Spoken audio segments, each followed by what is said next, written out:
So Lynn Marie is asking, do you think that observing is the first step? And if so, how can we get others to identify with this way to wake up?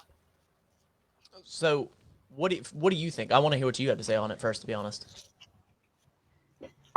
I'm putting you on the spot. I absolutely do think that observing ourselves, I do think that observing our behavior, just like I was saying, is really that place where we can recognize and make choices. I always talk about the space of primal pain. And when we make reactions from that space that was created by our wounds, we're reacting in a moment and usually not making a well thought out choice that actually comes from our heart. It comes from our defense mechanism. Yep. And so when we can stop for a moment and recognize that before we take that next step, then we're able to make a decision that actually comes from our heart, our mind, and our knowledge, rather than from that space of pain. Like when I go to stuff because I feel crappy, then I need to recognize I'm doing this because I feel crappy. And then I can actually make the decision, do I still want to do this? Or do I want to do something different? And Lynn Marie, I would say to you, you know that you can't change anyone else but yourself. And so even though it would be nice to have others also recognize this, you are the only person who can shift your own behavior. But as you shift, the people around you will start to shift as well. So now I want to hear your answer. You want to go or you want me to go?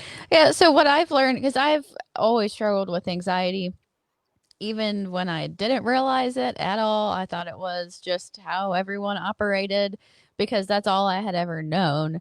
And so just teaching myself, like you said, with an image, mine was just to tell myself to just reset. If I felt my face kind of scrunching up or my shoulders, Matt always used to tell me my shoulders were up in my ears.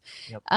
That was just reset, telling myself literally the word reset and relax my face, relax my eyebrows, relax my shoulders, and just stop for a second and reset literally.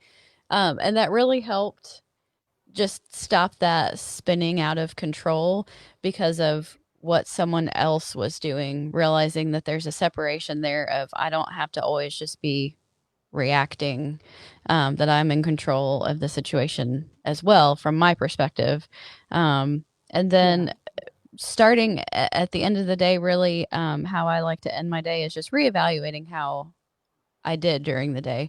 Kind of, I think people do that in business of like, we're going to do this exercise and evaluate it. Like I kind of like to do that at the end of my day of what did I do that I didn't really approve of or did, or what did I do well? What could I work on tomorrow? And just kind of separating that as well. Instead of that negative talk, just really being objective of I did this well today. I didn't do this well today. Tomorrow I'm going to do this.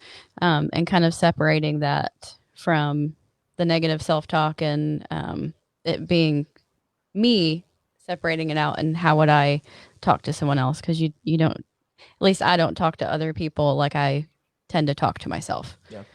Oh yeah. So the whole Unleash Your Light thing are steps. Like, here's my little book, not to promote it. Everybody knows I wrote a little book, but there are steps. And step number 2 is be nice to yourself and others. And it's a simple thing, but exactly what you're saying about the way that we're talking to yourself, the way that you spend that time evaluating and the fact that you're now looking at it the way that you would like in a business meeting with other people around rather than beating yourself up. I think that is a beautiful shift into that space of self-love and unconditional acceptance while still being accountable for the choices that were made during the day. I love that. Did you say that the person that asked that question was their name? Was it Lynn Marie? Was that right? Yes. Okay. So I wanted to touch on the second portion of that question, and that, her question was basically, how do you help somebody else do the same exact thing in observing? And the answer to that original question was, I think that observing is the first step into figuring out the why.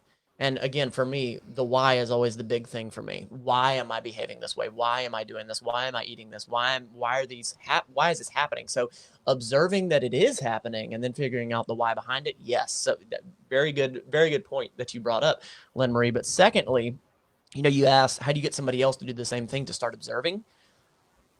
that person has to be willing to observe. As much as you want to push them into it or whatever, you're not going to be able to do it. So the best thing that you can do for, let's say it's that loved one, obviously you're asking for somebody that's close to you.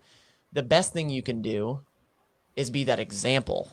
Mm-hmm. And then once you've led by that example, and then they come around and they're like, I wonder how I change this. Be like, well, what's worked for me is, observing. So yeah. Yeah, I love that.